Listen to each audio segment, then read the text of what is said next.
안녕하세요. 미래를 설계하라 경제잡학사전 고혜림입니다. 벌써 6월의 마지막 날이고요. 상반기를 마무리하는 시점입니다. 오늘 장 정리를 해보면서 하반기 준비도 함께 해보도록 하겠습니다. 오늘도 두 분의 아나운서와 함께합니다. 정소희, 소랑 아나운서와 함께하겠습니다. 안녕하세요. 안녕하세요. 네, 그러면 지난주 금요일 미증시 먼저 분위기 체크하고 넘어가도록 하겠습니다. 자, 지난주 금요일 어떻게 미증시 마감됐을까요? 네, 지난주 금요일 마감한 미국 증시 모두 상승불을 켰습니다.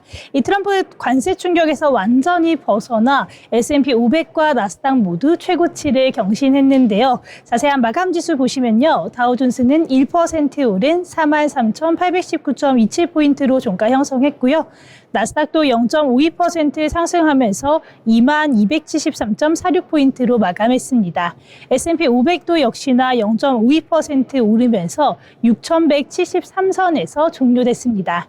지난 금요일을 기준으로 본다면 이 트럼프 대통령이 부과한 기본 관세 10%가 유지가 되고 있고 또 국가별 관세 협상도 여전히 대부분 진행 중이었지만 이 관세 관련 우려가 나오기 이전 수준으로 돌아가신 것을 볼 수 있겠는데요. 자세한 내용들 글로벌 이슈와 함께 살펴보도록 하겠습니다. 먼저 보시면요. S&P 500과 나스닥 모두 고점 기록을 경신했습니다. 이날 뉴욕 증시에서 S&P 500은 4개월 만에 나스닥은 6개월 만에 고점 기록을 갈아치웠는데요. 역시나 무역 협상에 대한 기대감이 지속되면서 증시가 탄력을 받은 것으로 보여집니다. 스콧 베센트 미국 재무부 장관은 외신 인터뷰에서 미국의 노동절인 9월 1일까지 무역 협상을 마무리할 수 있다고 밝히기도 했습니다. 다만 지난 금요일 베센트 장관은 중요한 교역국 18곳 중 10곳 이상의 국가와 합의에 근접했다고 설명하기도 했습니다. 다음으로 보시면요. 트럼프 대통령의 주요 국정 의제를 반영한 이른바 하나의 크고 아름다운 법안이 미국 상원에서 첫 관문인 절차 표결을 통과했습니다. 이 찬성이 51표, 반대가 49표로 극적으로 통과했는데요. 이 공화당 소속의 의원 2명은 반대한 것으로 밝혀졌습니다. 절차 표결은 법안에 대한 토론이나 표결 같은 본격적인 심의 개시 여부를 결정하는 투표입니다. 상원 법안 처리 과정에서의 첫 번째 관문으로 볼 수 있는데요.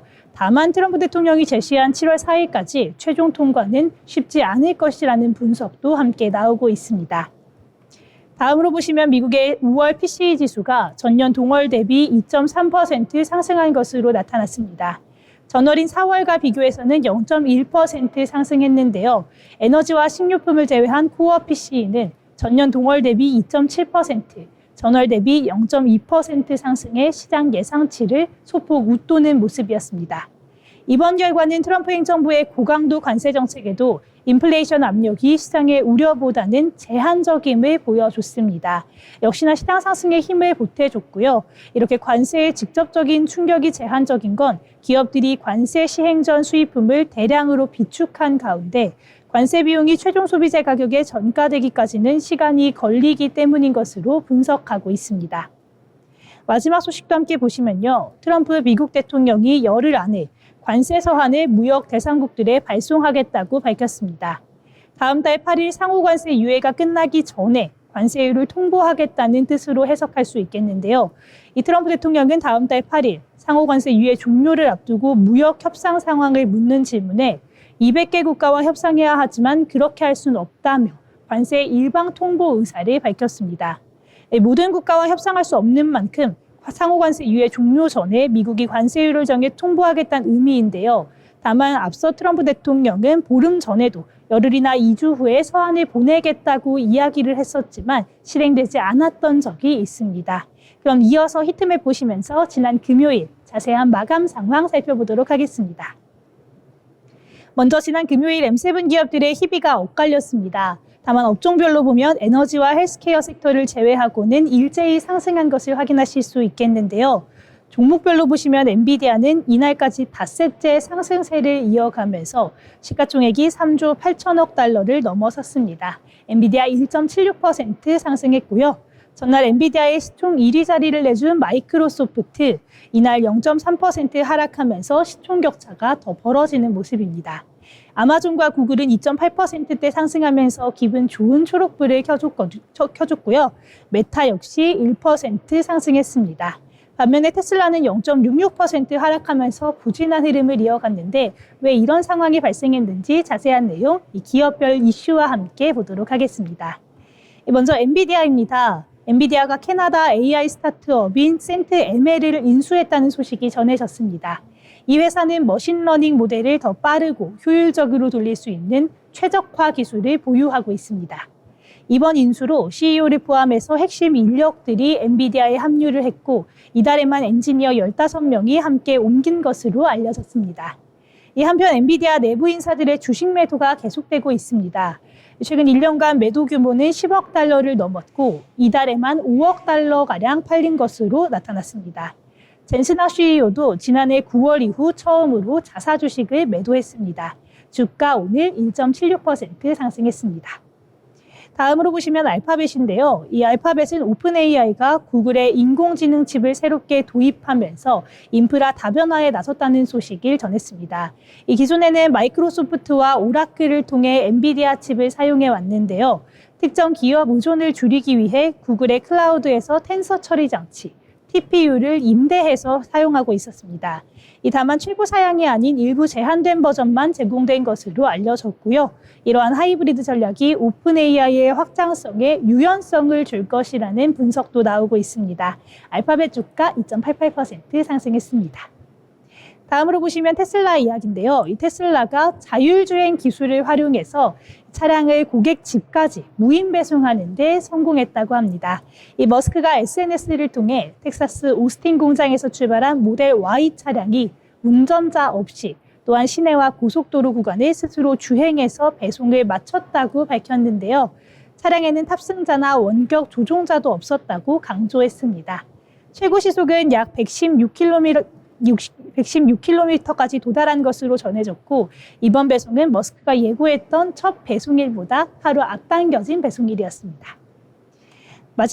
마지막으로 전해드릴 소식 마이크로소프트인데요. 이 차세대 인공지능 칩 브라가의 양산이 최소 6개월 이상 지연되면서 대량 생산이 2026년으로 밀릴 전망입니다. 이 설계 변경과 핵심 인력의 이탈 같은 여러 이슈가 겹친 영향으로 보여지는데요. 이 칩은 애저와 오픈 AI에 들어갈 핵심 제품으로 출시가 늦어지면서 엔비디아의 최신 칩보다 한참 뒤에 시장에 나올 것으로 예상되고 있습니다. 이번 지연으로 마이크로소프트의 로드맵에도 차질이 우려가 되는 상황입니다. 주가는 0.3% 하락했습니다. 네, 지난 금요일 미국 시장 굉장히 좋은 흐름을 보여줬는데요. 이번 주에는 어떤 모습이 이어질지 이번 주에도 저희와 함께 하시면서 시장에 도움될 만한 소식들 함께 체크해 보시기 바라겠습니다. 지금까지 미증시 마감 시황 전해드렸습니다. 네, 미증시 전체적으로 정리를 해주셨습니다. 이 미증시 상반기 내내 분위기가 좋았다라고 볼 수가 있겠습니다. S&P 500 지수 그리고 나스닥 지수 같은 경우에는 장중 기준으로 사상 최고치를 새로 썼는데요. 이 전반적으로 무역 협상에 대해서 이 기대감이 지속되면서 증시에도 탄력을 받은 것으로 풀이가 되고 있습니다. 특히 상반기에 이 소확 개미들의 마음을 가장 많이 사로잡은 건 바로 테슬라라고 하는데요. 이 보관 금액을 기준으로 봤을 때도 테슬라가 1위를 차지했다는 점 투자할 때 참고해 보시면 좋을 것 같습니다. 자, 그러면 이번에 저희 기업에 대해서 알아볼 시간인데요. 오늘 라영 아나운서 어떤 기업 준비하셨을까요? 네, 오늘은 전 세계 숙박 시장을 송두리째 뒤흔든 플랫폼이죠. 바로 에어비앤비에 대해 알아보겠습니다. 2008년 샌프란시스코의 한 아파트에서 시작된 작은 아이디어. 두 디자이너가 자신들의 거실에 에어매트를 깔고 방문객에게 아침 식사까지 제공하면서 시작된 것이 바로 에어비앤비의 출발입니다. 지금은 190여 개국, 10만 개 이상의 도시에 걸쳐 700만 개 이상의 숙소를 보유한 글로벌 플랫폼으로 성장했죠. 에어비앤비의 핵심 경쟁력은 유휴 공간을 연결하는 공유 경제 모델에 있습니다. 이는 기존 호텔 산업과는 전혀 다른 방식으로 개인이 보유한 빈방이나 집 전체를 다른 사람에게 단기간 임대하는 구조죠. 덕분에 소비자는 더 저렴한 가격의 지역 밀착형 숙소를 이용할 수 있고 호스트는 부수입을 얻을 수 있습니다. 이 구조는 수요와 공급의 유연성을 크게 높여 숙박업계의 판을 흔들었습니다. 하지만 순탄치만은 않았습니다. 규제와의 전쟁, 세금 문제, 지역 주민들과의 갈등 등 수많은 난관에 직면했죠. 특히 코로나19 팬데믹 시기에는 여행 수요가 급감하면서 80% 이상의 매출 타격을 입기도 했습니다. 당시 CEO인 브라이언 체스키는 과감하게 인력 감축과 사업 재편을 단행했고 덕분에 에어비앤비는 빠르게 회복하며 2020년 12월 뉴욕 증시에 성공적으로 상장할 수 있었습니다. 상장 이후 에어비앤비는 단순 숙소 연결을 넘어서 여행 전반의 경험을 설계하는 기업으로 방향을 넓혀가고 있습니다. 예를 들어 현지인의 가이드를 받을 수 있는 에어비앤비 체험, 장기 체류자를 위한 월간 숙박, 최근에는 인공지능 기반의 맞춤형 추천 알고리즘 개발에도 박차를 가하고 있습니다. 또한 기술 기업으로서의 정체성 역시 강화하고 있습니다. 자사 플랫폼에 머신러닝을 도입해 예약 성사율을 높이고 호스트에게는 가격 추천, 리뷰 분석, 마케팅 자동화 도구를 제공하고 있죠. 그 결과 2024년 기준 연매출은 약 100억 달러에 달하며 전 세계에서 가장 영향력 있는 여행 플랫폼 중 하나로 자리 잡았습니다. 특히 Z세대와 밀레니얼 세대 사이에서는 호텔보다 더 재미있고 지역을 이해할 수 있는 선택으로 인식되고 있습니다. 정리하자면 에어비앤비는 단순한 숙박 중개 플랫폼이 아니라 사람과 지역, 경험을 연결하는 글로벌 여행 생태계의 허브로 자리매김하고 있습니다. 앞으로의 확장 가능성 역시 무궁무진하죠. 규제 문제를 어떻게 풀어가느냐, 그리고 여행 산업의 패러다임에 얼마나 민첩하게 대응하느냐가 향후 관전 포인트가 될 겁니다. 지금까지 에어비앤비에 대해 알아봤습니다. 다음에 다른 기업에 대한 소개로 다시 한번 찾아오도록 하겠습니다. 네, 에어비앤비 해외여행 가실 때 한 번쯤은 살펴봤을 것 같은데요. 여러 가지 서비스를 도입을 하면서 최근에는 AI 서비스까지 도입을 시도하고 있습니다. 이 AI 기반된 고객 서비스로 24시간 연중무휴 다국어 지원을 서비스를 제공한다라고 전해졌는데요. 이러한 흐름들 주가에는 어떤 영향 미칠지 함께 체크해 보시면 좋을 것 같습니다. 자, 그러면 이번에 저희 신문에서 뉴스 살펴볼 시간인데요. 오늘은 소희 아나운서 어떤 뉴스 준비하셨을까요? 네, 오늘 제가 첫 번째로 준비한 뉴스는요. 상호관세 유예 종료 임박, 트럼프 곧 관세율 통보라는 제목의 기사입니다. 이 미국의 상호관세 유예 조치 종료 시한이 다음 달 8일로 다가오면서 관세 갈등 우려가 커지고 있습니다. 도널드 트럼프 미국 대통령은 27일 기자회견에서 열흘 안에 각국의 관세율을 통보하겠다고 밝혔는데요. 연장 여부에 대해선 우리가 원하는 걸 무엇이든 할 수 있다면서 압박 수위를 높였습니다. 다만 백악관과 재무부는 협상 기한을 9월까지로 언급해서 내부에서도 혼선이 이어지고 있는 상황입니다. 트럼프 대통령 특유의 압박 전략이라는 해석도 나오고 있는데요. 실제로 협상에 비협조적인 국가에 대해서는 유예 없이 관세를 부과할 가능성이 커진 상황입니다. 특히나 캐나다와의 협상은 사실상 중단된 것으로 볼 수 있겠는데요. 캐나다가 디지털세를 도입하자 트럼프 대통령은 직접적인 공격이라면서 모든 무역 대화를 중단하겠다고 밝혔습니다. 한국도 유예 대상 포함 여부를 아직까지는 확신할 수가 없는 상황입니다. 정부는 이번 협상을 한미 제조업 르네상스 파트너십 구축 기회로 삼겠다는 방침이지만 소고기와 농산물 같은 민감한 사안이 얽혀있기 때문에 쉽지 않을 것으로 보여지고 있습니다. 다음 뉴스 보시면요. 트럼프 중국과 협정 서명, 인도와도 큰 합의 있을 것. 도널드 트럼프 대통령이 중국과의 무역 협정에 최종적으로 서명했다고 공식 발표했습니다. 트럼프 대통령은 26일 백악관 행사에서 중국과 서명했다며 히토리와 반도체 소프트웨어 같은 수출 규제를 철폐하기로 합의했다고 밝혔습니다. 앞서 미국과 중국은 스위스 제네바에서 90일간 상호관세를 인하하고 비관세 조치를 해제하는 내용의 1차 협정을 맺은 바가 있었습니다. 이후 미국이 중국의 히토류 수출 통제를 문제 삼으면서 갈등이 이어지는 모습이었는데 이달 영국 런던에서 열린 2차 고위급 협상에서 양국이 관련 규제를 동시에 풀기로 적극적으로 합의했습니다. 다만 미국 산업계는 여전히 중국의 히토류 수출 통제가 엄격하다는 지적도 함께 나오고 있는 상황입니다. 한편 트럼프 대통령은 인도와도 곧 큰 무역 합의를 발표할 것이라고 예고했는데요. 특히 인도 시장 개방이 핵심 쟁점으로 현재 양국 협상팀이 워싱턴에서 논의를 이어가고 있는 것으로 밝혀졌습니다. 다음 뉴스 함께 보시면요. 애플 유럽연합 집행위원회 압박에 앱스토어 규정 개편, 수수료 낮춘다라는 제목의 기사인데요. 이 애플이 유럽연합의 압박에 결국엔 굴복했습니다. 이 앱스토어 규정을 손보겠다고 공식 발표를 했는데요. EU 반독점 당국으로부터 8천억 원이 넘는 과징금을 부여받은 데에 대한 후속 조치로 보여집니다. 이 26일 애플은 유럽연합에서 시행 중인 디지털 시장법, 이른바 빅테크 규제법에 대응해서 앱스토어 수수료 체계를 개편한다고 밝혔습니다. 이번 개편으로 유럽연합 지역 앱 개발자들이 부담하던 최대 30%의 수수료가 절반 수준인 15%로 낮아지고 이 대부분의 개발자들은 10% 정도만 내게 됐습니다. 또 한 가지 중요한 변화가 있는데요. 이 기존에는 앱스토어를 통해서만 결제를 하라고 강제하는 모습이었는데 앞으로는 외부 결제 옵션을 고객에게 자유롭게 알릴 수 있도록 했습니다. 이 개발자들이 웹이나 웹사이트에 대해 다른 앱스토어를 활용해서 이 더 저렴한 결제 방법을 홍보할 수 있게 됐는데요. EU 집행위는 애플이 외부 결제를 사실상 차단해 왔다면서 지난 4월에 과징금을 부과했고 이 60일 내에 시정을 요구를 했었습니다. 이번 개편이 그러한 우려를 해소할 수 있을지 주목이 되고 있는 상황입니다. 한편 이번 조치는 일단 유럽연합에서만 한정을 했는데요. 애플의 수익성에 타격을 줄 것이라는 전망도 나오고 있습니다.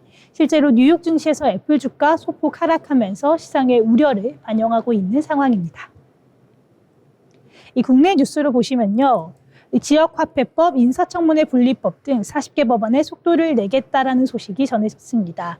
더불어민주당이 다음 달 4일까지 열리는 6월 임시국회에서 쟁점 법안의 40건을 최대한 처리하겠다는 방침을 내세운 건데요. 이 대표적으로 인사청문회는 윤리청문회와 역량청문회로 분리하겠다는 법안이 추진됐고요.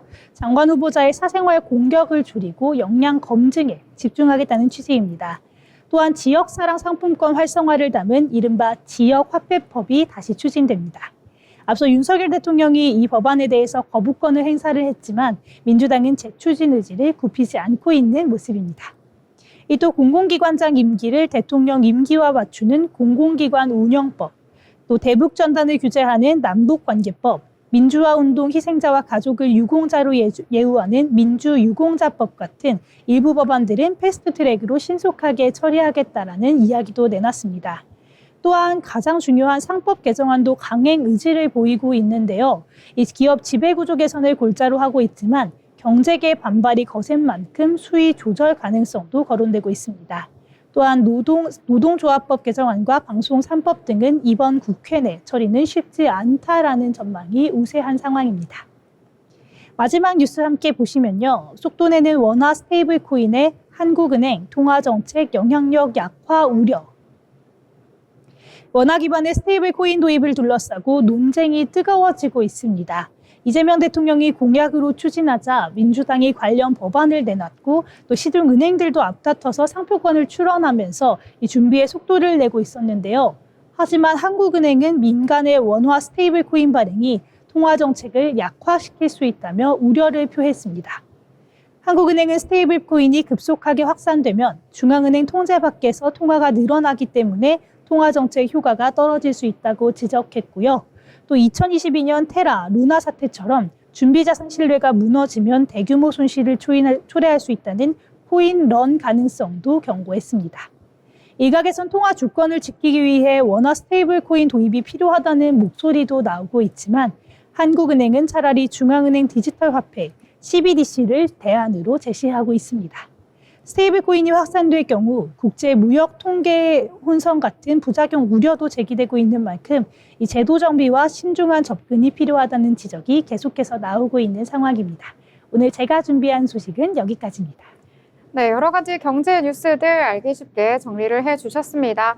특히 스테이블 코인과 관련된 종목들은 오늘 장에서 급락을 했는데요. 그동안 정책에 대한 기대감과 더불어서 이 법안이 통과될 수도 있다, 제도화될 수도 있다라는 기대감 속에서 여러 가지 종목들 정말 급등을 했었는데 오늘은 한국은행 측이요, 이 CBDC 테스트 잠정 중단한다라는 소식 속에서 급락을 했다는 점도 참고하시면 좋을 것 같습니다.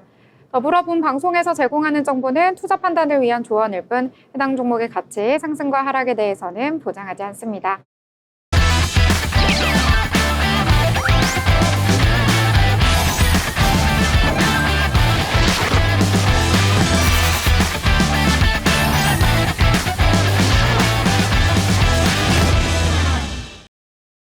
네, 네, 이번 시간은 돈을 잘 벌고 싶은 고수가 되고 싶은 아나운서들이 모여서 주식 이야기, 경제 이야기 함께 나눠보도록 하겠습니다.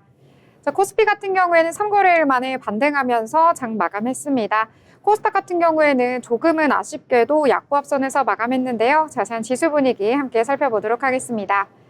자, 먼저 코스피 같은 경우에는 전거래일 대비 0.52% 상승하면서 마감했는데요. 이 장중 내내 플러스권에서 움직이는 모습 나타내줬습니다. 3071선에서 거래를 마친 모습 확인을 할 수가 있겠고요. 이 코스피 시장에서는 오늘 외국인과 기관 정반대의 포지션을 잡았습니다. 이 외국인 같은 경우에는 매도로 대응을 했는데 4거래일 연속해서 매도 우위를 보였다라고 볼 수가 있겠고요. 6,500억 원가량 매도 물량 계속해서 출회했다라고 볼 수가 있겠습니다. 이 기관 같은 경우에는 4천억 원 넘게 매수 우위를 보였고요. 특히 기관 안에서도 금융투자 중심으로 매수세가 강하게 들어왔다라고 볼 수가 있겠습니다. 이 코스닥 같은 경우에는 조금은 아쉽게도 마감을 했는데요. 이 장 초반에 파란볼이 많이 보였었던 코스닥 시장, 이 장중에 플러스로 전환하나 싶었는데 막판에 조금 힘을 잃으면서 오늘 전거래일 대비 0.01% 하락하면서 마감을 했습니다. 781선에서 거래를 마친 모습 보실 수가 있겠고요. 오늘 코스닥 시장에서도 수급이 조금은 혼란스러운 모습이 나타났습니다. 이 외국인과 기관 일단 정반대 포지션 코스피와 마찬가지로 나타났고요. 외국인 같은 경우에는 오늘 장 초반에 매도 우위를 보였었는데 좀 장 중반에 매수로 전환하나 싶었는데 결국에는 100억 원 넘게 매도 우위를 펼쳤고요. 기관 같은 경우에는 초반에는 계속해서 물량 출회하는 모습 나타나다가 자 후반 들어서 계속해서 물량 담는 모습 나타나면서요. 500억 원 가량 매수 우위를 보였다라고 볼 수가 있겠습니다. 이 시가총액 상단에 위치한 종목들도 확인을 해보시면은 전체적으로 좀 혼조세 보인 하루였다라고 볼 수가 있겠는데요. 그 와중에 코스피는 빨간불이 그래도 조금 더 보였습니다. 특히 반도체 투톱 오늘 같은 경우에는 SK 하이닉스 지난주 금요일과는 다르게 빨간불 켜면서 마감을 했는데요. 2% 넘게 상승불 켰다라고 볼 수가 있겠고 오늘 장에서는 완성차 업종들 좀 약세 보였다라고 볼 수가 있겠습니다. 이 코스닥 같은 경우에도 전체적으로 좀 혼조세 많이 보였는데요. 이 와중에 2차 전지 대장주들 오늘은 좀 강한 상승 보여줬고 오늘 장에서 그래도 좀 부각이 됐던 것은 개별 종목들입니다. 실리콘2 같은 경우에는 외국인들이 6거래일 연속해서 순매수를 보였는데 오늘 장에서 두 자릿수대 급등을 하면서 52주 신고가를 경신했다라고 볼 수가 있겠고요. 휴젤 같은 경우에도 오늘 장에서 52주 신고가를 경신하는 모습 나타나줬습니다. 이렇게 개별 종목 위주로 상승했던 코스닥 시장까지 확인을 할 수가 있겠는데요. 자, 그렇다면 오늘 장에서 어떤 종목, 어떤 섹터가 좀 강한 상승 보여줬는지 이슈와 함께 살펴보도록 하겠습니다. 자, 그럼 소희 아나운서 어떤 종목부터 이야기해볼까요? 네, 오늘 장에서 빼놓을 수 없는 종목, 바로 두산 에너빌리티입니다. 오늘 두산 에너빌리티 굉장히 강세를 보여줬는데요. 이 해외에서 연이어서 수주 소식을 전한 데다가 이 김정관 사장이 이재명 정부의 주요 장관 후보자로 지명되면서 투자자들의 기대감이 주가에 반영된 것으로 보여지고 있습니다. 어제 이재명 대통령이 신입 산업통상자원부 장관 후보자로 김정관 두산 에너빌리티 사장을 지명하면서 투자 수요가 몰리고 있는 상황인데요. 이 김 후보자는 행정고시 36회로 공직에 입문을 했습니다. 이 기획재정부 종합정책과장 또 한국은행 정책기획관 등을 지냈는데요. 2018년 두산그룹에 합류한 뒤에는 두산경영연구원 대표를 거쳐서 마케팅총괄, 현재는 두산 에너빌리티 사장을 맡고 있습니다. 특히나 김 후보자 같은 경우에는 두산 에너빌리티의 원자력 발전 수주에 큰 역할을 한 것으로 알려졌습니다. 이러한 기업 경력을 갖췄기 때문에 이 김 후보자는 산업 통상 정책의 책임자로서 미국과 관세 협상 등을 이끌 예정이라고 합니다. 이러한 소식이 전해지면서 오늘 같은 그룹의 이 지주사인 두산도 굉장히 상승세를 보였는데요. 0.32%로 32% 오르면서 마감했고요. 두산 퓨어셀도 역시나 0.22%, 계열사도 함께 좋은 모습을 보여줬다고 볼 수 있겠습니다. 오늘 두산 에너빌리티 차트 함께 보시면요. 오늘 3.65% 상승하면서 마감했습니다. 시가는 1.96% 전장 대비 오르면서 시작을 했는데 고가가 무려 11% 넘게 오르는 모습까지도 보여줬었습니다. 하지만 약간은 하락하는 모습 보여주면서 오늘 3.65% 오른 68,200원으로 종가 형성했습니다. 네, 오늘 같은 경우에는 두산그룹주 전체적으로 상승을 했는데요. 오늘 좀 고가를 찍나 싶었는데 조금은 윗골이 달리면서 아쉽게 마감을 했다라고 보실 수가 있겠습니다. 자, 그러면 또 다른 종목과 섹터 이야기 함께 나눠보도록 하겠습니다. 자, 저는 오늘장에서 또 오랜만에 이야기를 해보는 것 같은데요. 알래스카 LNG 관련주가 상승을 해서 이야기를 해보려고 합니다. 이 미국발 소식과 연관지어서 오늘장에서 강세를 보였는데요. 일단 지난주에 워싱턴 DC에서 한미 관세 협의가 있었죠. 관련된 내용들 저희가 언급을 해드리기도 했었는데 여한구 산업통상자원부 통상교섭 본부장이 귀국을 하면서 여러 가지 발언을 내놨는데요. 이에 따라서 이 종목들이 움직인 것으로 풀이가 되고 있습니다. 자, 일단 미국 측에서 알래스카 LNG 프로젝트에 한국이 참여하길 바라고 있다라고 언급을 하면서요. 이 상업성이나 기술적인 요인 등도 심도 있게 논의를 하면서 사전에 협의할 부분이 있다라고 밝혔습니다. 자, 여 본부장이요, 미국 정부 측 인사들과 직접적으로 협상을 하기도 했지만 이 외에도 30여 차례 일정에 걸쳐서 미 의회에 있는 상원 또 하원 의원들과 함께 집중적으로 만나서 현지에서 우리 한국을 도울 수 있는 우군 세력을 만들었다라는 내용도 함께 전해졌는데요. 특히 미국 측에서 알래스카 LNG 프로젝트에 한국의 참여를 희망해 왔다라고 재확인을 했고요. 향후 신중하게 관련 논의가 이어질 것이다라는 내용도 함께 전해왔습니다. 이 알래스카 프로젝트도 사실 미국 측에서는 굉장히 관심을 보이고 있는 프로젝트 중에 하나다라고 언급을 하면서요. 그중에 한국이 좀 우선적으로 필요한 국가다라고 전했다고 하는데요. 자, 실제 트럼프 행정부의 에너지 차르인 고위급 인사가 알래스카 LNG 개발 프로젝트는 트럼프 대통령이 직접적으로 관심을 보이면서 챙기고 있는 프로젝트인데 이 한국의 참여는 반드시 필요하다라고 전하면서 한국 측, 특히 여러 기업들이 프로젝트에 참여하기를 강하게 원한다라고 전해졌습니다. 자, 일단 오늘장에서는 여러 가지 업종들이 좀 강한 상승 보여줬는데요. 이 조선이나 조선기자재 전체적으로 소폭 상승을 하면서 HD 현대미포 5.98%의 장 종료 마쳤고요. 삼성중공업도 4%대 상승하면서 마감을 했습니다. 또 LNG 관련해서 철강이라든지 관광 업체들도 오늘장에서 강세 보였고요. 이 관련된 테마들 여러 가지로 소폭이지만 상승을 했다라고 정리를 해볼 수가 있을 것 같습니다. 자, 그러면 또 다른 테마 이야기 해보려고 하는데요. 이번엔 좀 재밌는 내용 가져오셨다고요? 네, 맞습니다. 혹시 아나운서님들 오징어 게임 보셨나요? 아, 오징어 게임 보셨나요? 저는 아직 못 봤습니다. 네, 혹시 다 못 봤나요? 아니면 이번 시즌 거만 못 봤어요? 저는 1은 조금 봤었는데 보다가 흐름을 놓쳤더니 2랑 3도 아직 못 보겠더라고요. 저는 1은 봤는데 2랑 3를 아직도 못 봤어요. 소희 아나운서는요? 저는 사실 다 안 봤어요. 저는 이 잔인한 거를 제가 별로 좋아하지 않아서 볼까 말까를 엄청나게 고민을 하다가 안 봤는데 이 3가 최근에 새롭게 업로드가 됐습니다. 그러면서 오징어 게임 관련주들 굉장히 많은 주목을 받았었는데 오늘 가져온 종목 아쉬운 소식을 전했습니다. 이 오징어 게임의 대표적인 주식이죠. 오징어 게임 아티스트 스튜디오가 오늘 약세를 보였습니다. 넷플릭스 드라마 오징어 게임 시즌 3가 공개가 되면서 투자자들의 주가 상승 재료가 소멸했다고 판단을 한 것으로 보여집니다. 이 아티스트 스튜디오의 모회사 아티스트 컴퍼니 주식도 코스닥 시장에서 전거래일 대비해서 19%나 하락하는 모습이었는데요. 이 아티스트 스튜디오는 배우 이정재가 최대 주주로 있는 아티스트 컴퍼니의 자회사입니다. 이에 오징어 게임 관련주로 굉장히 분류되면서 주목을 많이 받았는데 지난 27일에 오징어 게임 시리즈의 마지막 시즌이 공개되면서 주가 상승 재료가 소멸했다고 판단한 투자자들이 매도에 많이 몰렸습니다. 이렇게 현재 오징어 게임은 현재 지난 28일 기준으로 넷플릭스 TV 프로그램 부문 세계 1위를 기록하기도 했는데요. 예상만큼 좋은 반응은 아닙니다. 굉장히 이 반응이 엇갈리는 모습인데요. 미국의 영화 드라마 평점 사이트인 노튼 토마토에서 비평가가 매긴 점수를 토대로 산정하는 토마토 지수는 83%였는데 시청자 점수인 팝콘 지수는 51%밖에 나오지 않았습니다. 이렇게 흐름이 왔다 갔다 하는 가운데서 이제 주가 상승에 대한 여력이 더 이상은 없다라고 판단한 투자자들이 굉장히 매도 물량을 많이 내놨고요. 오늘 아티스트 스튜디오 주가 함께 차트 보시면요. 오늘 역시나 굉장히 계속해서 하락하는 흐름이었습니다. 무려 23% 넘게 전장 대비해서 23% 넘게 하락하면서 11,720원으로 종가 형성하는 모습입니다.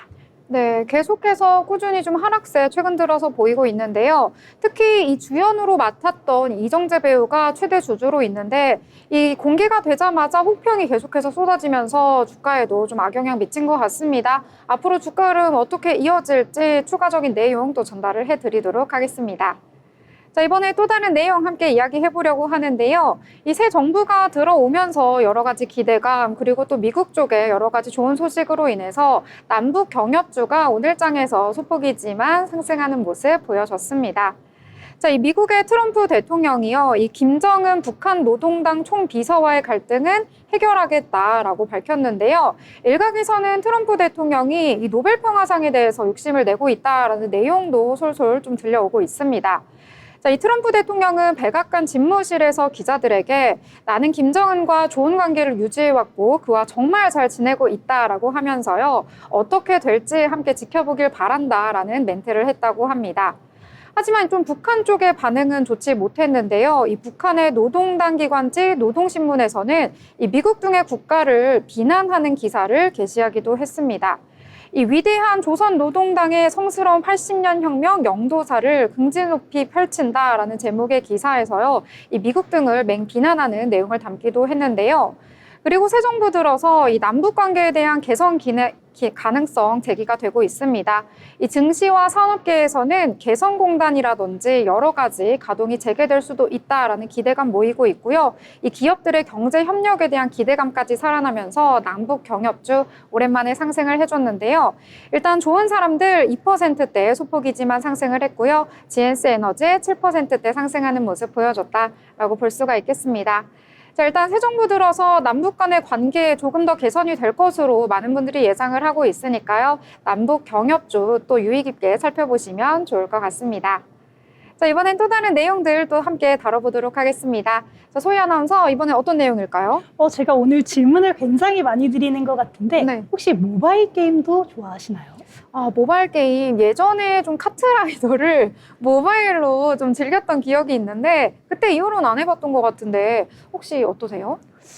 저는 종종 하곤 하는데요. 저 어렸을 때부터 약간 야구 게임에서부터 저는 요즘도 배틀그라운드 종종 합니다. 이런 게임들 좋아하시는군요. 어. 저는 좀 타격감이 있는 게임을 좋아해서 검은 사막이라든지 이런 게임을 굉장히 오래 했었는데 제가 굉장히 좋아하는 게임 중에 하나입니다. 리니지 M이죠. 이 리니지 M의 회사인 NC소프트 오늘 굉장히 호재를 보였습니다. 오늘 리니지 M의 중국 판호를 획득했다라는 소식을 전하면서 상승세를 보였는데요. 이 NC소프트 오늘 중국에서 MMORPG 리니지 M의 판호를 받았습니다. 서비스 준비에 들어간다라는 소식을 함께 전했고요. 리니지 M은 지난 24일 천당 혈통이라는 제목으로 외자 판호를 획득했습니다. 현지 퍼블리셔는 상하이 샤오밍타이지 네트워크 테크놀리지가 맡았고요. 이 NC소프트는 국내에서 장기간으로 축적한 서비스 노하우 그리고 철저한 현지화 작업을 통해서 리니지 M이 중국 시장에 본격적으로 진출할 것으로 계획하고 있습니다. 리니지 M 같은 경우에는 2017년에 국내에서 출시가 됐고요. 이후 8년간 국내 게임의 굉장히 최상위권을 유지하고 있는 NC소프트의 대표작이라고 할 수 있겠습니다. 이런 소식 전하면서 오늘 NC소프트 강세를 보였고요. 오늘 차트 함께 보시면 오늘 굉장히 좋은 흐름입니다. 전장 대비 1.3% 오르면서 시작을 해서요. 고가가 무려 15%나 넘게 올랐었습니다. 종가는 살짝 밀리면서 전장 대비 11.74% 오른 207,500원으로 종료됐습니다. 네, 5거래일 만에 반등하는 모습 보여줬습니다. 이 외국인과 기관 동시에 순매수가 장중에 들어와주는 모습 보여줬고요. 이 중국에 대한 판호 기대감 여러 가지로 나오고 있습니다. 이 판호 같은 경우에는 저희가 방송에서도 언급을 해드렸었는데 이 중국 내에서는 게임을 서비스로 취급을 하기 때문에 중국 내에서 게임을 서비스할 수 있는 허가권이 판호다라고 볼 수가 있겠고요. 판호를 획득했다는 것 자체만으로 이 게임 쪽에서는 큰 호재다라고 볼 수가 있겠습니다. 이 한한령에 대한 해제 조짐이 보이면서요. K게임의 판호 발급 그리고 중국에 대한 진출 계속해서 가속화가 되고 있는데요. 이러한 부분들 한번 주의 깊게 살펴보시면 좋을 것 같습니다. 자, 그러면 이번에 저희 인물에 대해서 살펴볼 시간인데요. 오늘 어떤 인물 준비하셨을까요? 네, 오늘은 한국 재계의 대표적인 혁신가죠. CJ그룹 이재현 회장에 대해 이야기해 보겠습니다. 이재현 회장은 고 이병철 삼성 창업주의 외손자이자 CJ의 전신인 제일제당을 물려받아 지금의 글로벌 생활문화기업 CJ그룹으로 키운 인물입니다. 단순히 그룹의 외형만 키운 것이 아니라 CJ만의 철학과 브랜드를 통해 한국식 라이프 스타일을 세계에 전파하고 있다는 점에서 더욱 주목받고 있습니다. 그는 1990년대 중반 그룹 경영을 맡은 이후 식품, 물류, 엔터테인먼트, 바이오를 4대 축으로 삼고 온리 원 전략, 즉 남들이 하지 않는 사업을 먼저 최고로 하자는 철학을 강조하며 CJ의 체질을 바꾸기 시작했습니다. 대표적인 성공 사례가 CJ E&M과 CJ 대한통운, 그리고 CJ 제일제당의 글로벌화 전략입니다. 먼저 콘텐츠 분야. 이 회장은 문화가 국력이라는 믿음 아래 CJ E&M을 중심으로 K-콘텐츠 산업에 과감하게 투자했습니다. 그 결과 기생충, 기억의 밤, 범죄도시 같은 글로벌 흥행작들이 탄생했고 K-팝과 K-드라마의 세계화가 CJ가 뒷받침하게 됐습니다.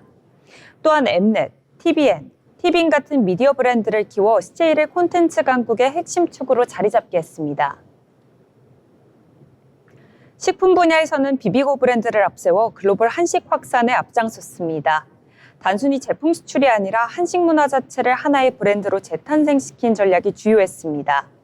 실제로 비비고는 미국 MBA와 파트너십을 맺으며 K푸드의 아이콘으로 떠올랐죠. 물류 부문에서는 CJ 대한통운의 글로벌 인수합병을 통해 동남아시아, 유럽, 북미 등지에서 존재감을 넓히고 있으며 첨단 물류 시스템을 도입해 스마트 물류 기업으로 탈바꿈 중입니다. 그러나 그의 경영 인생이 항상 순탄했던 것만은 아닙니다. 건강 문제와 경영권 승계 논란, 그리고 사회적으로 논란이 된 사면 사건 등 우여곡절도 있었습니다. 하지만 이 회장은 위기 속에서도 항상 장기적 비전을 놓치지 않았고 조용하지만 강한 리더십으로 조직을 움직이는 인물로 평가받습니다. 현재 CJ는 미래 먹거리로 헬스케어, 푸드테크, 글로벌 콘텐츠를 지목하고 있으며 이재현 회장은 향후 100년 기업 CJ를 만들겠다는 구체적 경영 철학을 바탕으로 그 구상을 하나씩 실현해가고 있습니다. 이재현 회장은 단순한 재벌 총수를 넘어 한국식 라이프 스타일을 세계화한 문화형 기업가로 볼 수 있습니다. 앞으로 CJ가 글로벌 무대에서 어떤 역할을 할지 그의 행보에 더욱더 주목해야 할 시점입니다. 네, 지금까지 흥미롭게 인물에 대해서 함께 살펴봤습니다. 자, 이번에는 저희 리포트 살펴볼 시간인데요. 그동안 통신 쪽은 좀 시장에서 소외되었다 이렇게 생각이 드는데 오늘 그쪽 준비하셨다고요? 네, 맞습니다. 오늘 가져온 리포트 바로 통신 관련 리포트인데요. 통신 서비스 7월 투자 전략이라는 제목의 하나증권 리포트입니다. 이 최근에 통신업 쪽을 둘러싼 투자 환경이 빠르게 변화하고 있습니다. 실적 개선과 정책적 지원이라는 이 두 가지의 강력한 모멘텀이 함께 작용을 하면서 통신 3사에 대한 시장의 관심도가 점차 높아지고 있는데요. 특히 배당이 확대되고 또 주주이익 환원 정책에 대한 기대감까지 더해지면서 통신업종이 다시 한번 투자자들의 주목을 받고 있습니다. 여기에 실적과 정책 기대감이 동시에 더해지면서 단기뿐만 아니라 중장기적인 관점에서도 긍정적인 흐름을 기대해 볼 수 있다. 이런 분석까지 나오고 있는데요. 그렇다면 오늘 7월 통신업종을 둘러싼 주요 흐름과 핵심 투자 포인트 함께 살펴보도록 하겠습니다. 이 통신업종에 대한 12개월 투자 의견을 비중 확대로 유지했습니다. 7월 투자 매력도 역시 높은 것으로 판단했는데요. 이번 평가의 배경에는 실적 개선에 대한 기대감, 또 정책 수혜 가능성이 동시에 반영됐습니다. 통신업종은 본질적으로 높은 배당 성향을 바탕으로 이 전정적인 주주이익 환원 기조가 강점으로 꼽히는 종목인데요. 여기에 2분기 실적 개선 흐름과 함께 정부의 규제 완화, 또 정책적 지원 기대감이 더해지면서 투자 매력도가 높아졌다는 분석이 나오고 있습니다. 또한 통신 3사 같은 경우 과거 대비해서 상대적으로 낮은 주가 수준을 유지하고 있기 때문에 또 이익 성장과 배당 안정성은 꾸준히 강화되고 있는 이런 반대되는 모습을 보이고 있어서 투자 관점에서도 긍정적인 평가를 받고 있는 상황입니다. 다음으로 보시면요. 이 7월 같은 경우 통신업종의 2분기 실적 발표가 집중되는 시점인데요. 이 하나증권은 통신 3사 모두 1분기 대비 실적 개선 흐름을 이어갈 것으로 전망하고 있습니다. KT 같은 경우에는 아파트 분양 수익이 2분기에 75% 이상 반영되면서 역대 최대 실적을 기록할 가능성이 높아진 것으로 보여지고요. 여기에 인건비와 재반 경비 절감 효과까지 더해지면서 실적 모멘텀이 강화될 것으로 예상되고 있습니다. 특히 KT 같은 경우 지배구조 개편 기대감도 함께 부각이 되고 있는 점 체크해 보시면 좋겠고요. LG U+ 같은 경우에는 역시 1분기에 이어서 2분기에도 실적 개선세가 이어질 것으로 보여지고 있습니다. 마케팅 비용 절감과 효율적인 비용 구조 조정이 긍정적인 영향을 미칠 것이다. 이렇게 분석을 하고 있고요. 또 SK텔레콤은 유심 교체 비용 부담이 일부 존재하기는 하지만 이 마케팅 비용 감소와 함께 실적 쇼크 가능성은 제한적일 것으로 평가가 되고 있습니다. 더불어서 주파수 재할당, 또 5G 투자 확대, 신규 요금제 논의 같은 업계 전반의 정책 변화도 실적과 투자 심리에 긍정적으로 작용할 것으로 보여지고 있습니다. 정책적인 측면도 함께 봐야겠죠. 특히나 이 배당 관련 이슈가 시장의 관심을 한껏 끌고 있는데요.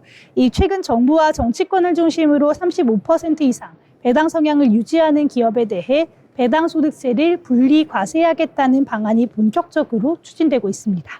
통신 3사의 평균 배당 성향은 이미 50%를 넘어선 효자 종목으로 알려져 있죠.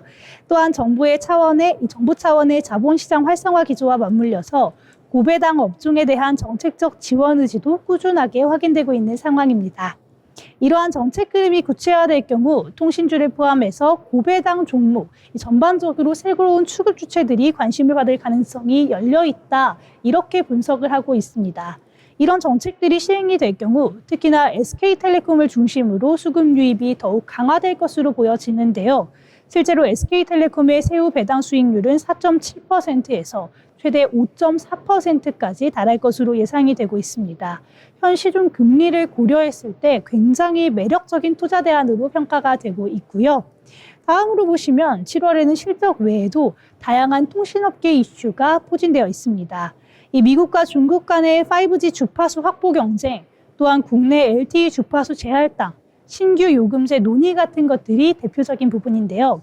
이러한 국내외 주파수 관련 이벤트들 통신사 주가에 긍정적인 영향을 줄 수 있다. 이렇게 이야기할 수 있겠습니다. 특히 이 통신 3사 중에 KT의 투자 매력도가 가장 높은 것으로 분석하고 있는데요. KT 같은 경우 올해 주주이익 환원 규모가 9천억 원까지 확대될 것으로 보여지고 있고요. 역대 최대 실적, 또 지배구조 개편 기대감까지 더해지면서 이 하나증권에서는 최선호 종목으로 KT를 꼽았습니다. 단기 투자 매력도 역시 KT가 가장 높게 평가가 됐는데요. SK텔레콤은 실적 우려 해소와 정책 수혜 기대감, 또 LG U+는 실적 개선과 자사주 매입 소각 정책이 긍정적으로 작용할 것으로 보여진다. 이렇게 오늘 해석할 수 있겠습니다. 오늘 리포트 함께 요약도 해봐야 되겠죠. 오늘 하나증권에서는 통신서비스 업종이 단기 실적 반등과 함께 중장기 구조적 성장 구간에 진입할 가능성이 높다. 이렇게 평가를 했습니다. 특히나 높은 배당 수익률, 정책 수혜, 또 주파수 관련 기대감, 주주이익 환원 확대 같은 것들이 동시에 이런 모멘텀들이 맞물리면서 이 투자 매력도가 부각이 되는 시점이라고 볼 수 있겠는데요. 실질적인 실적 개선 흐름과 안정적인 배당 정책이 유지가 되고 있는 만큼 통신업종 전반에 걸쳐서 투자 심리 개선이 될 것이다. 이렇게 보고 있습니다. 또한 개별 기업으로 살펴보면 KT는 실적과 주주이익 환원 기대감, SK는 배당 매력도 또한 정책 수혜 가능성, 그리고 LG U+는 비용 구조 개선, 또한 자사주 소각 정책이라는 것이 각각의 투자 매력 포인트로 볼 수 있겠습니다. 종목별로 굉장히 접근 전략을 고려해 보시는 것도 하나의 방법일 것 같은데요. 오늘 이렇게 지금까지 하나증권의 통신서비스 7월 투자 전략이라는 제목으로 함께 살펴봤습니다. 실적과 또한 정책 기대감 동시에 들어오는 이 지금의 모멘텀이야말로 통신주에 한번 주목을 해봐야 될 때가 아닌가 싶은데요. 오늘 리포트 함께 보시면서 이 통신주에 대한 기대감도 함께 가져보시면 좋을 것 같습니다. 지금까지 투자 리포트 전해드렸습니다. 네, 투자 리포트 정말 알차게 잘 들어봤습니다. 이 필수재 성격을 가지고 있기 때문에 통신주 같은 경우에는 경기 불황기에도 꾸준히 방어를 할 수 있는 종목이다라고 볼 수가 있겠고요. 특히 KT나 SKT 같은 경우에는 이 대표적으로 국내 통신 시장의 양대 산맥이죠. 안정적인 배당 정책을 가지고 있다라는 점까지 확인하시면 좋을 것 같습니다. 더불어 본 방송에서 제공하는 정보는 투자 판단을 위한 조언일 뿐 해당 종목의 가치, 상승과 하락에 대해서는 보장하지 않습니다.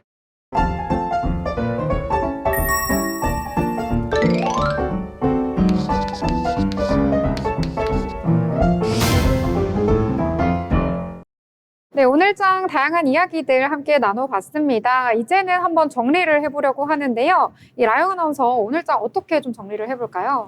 네, 오늘 국내 증시는 상승세 이후 잠시 숨고르며 조정받는 흐름을 보였다고 생각합니다. 네, 이렇게 간단하게 정말 한 줄로 표현을 해주셨네요. 자, 그러면 이번엔 소희 아나운서 어떻게 좀 마무리를 해볼까요? 네, 저는 상승 동력을 찾아라 이렇게 얘기하고 싶은데요. 말씀하신 것처럼 현재 조정을 받으면서 조금 숨고르기에 들어가 있습니다. 하지만 뚜렷한 상승 동력이 없다라는 것이 현재 이 코스피 시장에 조금 우려가 되는 점이 아닐까 싶은데요. 어떠한 상승 동력을 찾아야 우리 시장이 다시 회복을 할 수 있을지 이런 부분에 조금 집중을 해봐야 하는 때가 아닌가 싶습니다. 네, 상승 동력 저희 방송 보면은 좀 알 수 있지 않을까요? 맞습니다. 저희 방송에서 굉장히 알차게 이런 정보들을 전해드리고 있기 때문에 저희 방송 꼼꼼히 챙겨보시면서 이런 투자 포인트들 체크해보시면 너무나도 좋을 것 같습니다. 네, 이렇게 깜짝 홍보를 한번 넣어봤고요. 자, 오늘장 같은 경우에는 여러 가지 내용들이 함께 혼재되어 있는데 그래도 좀 순환매 장세가 빠르게 이어지고 있다라고 볼 수가 있겠습니다. 여러 가지 상호 관세에 대한 유예기가 거의 끝나가는 시점, 그리고 또 7월 들어서 여러 가지 실적 발표까지 겹치면서 이 시장에는 이렇다 할 동력이 좀 부족한 것 같은데요. 자, 일단 오늘장은 빠른 순환매 장세 이렇게 정리를 해보도록 하겠습니다. 자, 6월도 이제 마지막 날이고요. 상반기도 마무리가 되어 갑니다. 하반기 7월 1일부터 또 행복한 하루 시작하시면 좋을 것 같고요. 오늘 밤도 편안한 밤 되시길 바라겠습니다. 저희는 내일 방송으로 다시 찾아뵙도록 하겠습니다. 시청해주신 여러분 고맙습니다.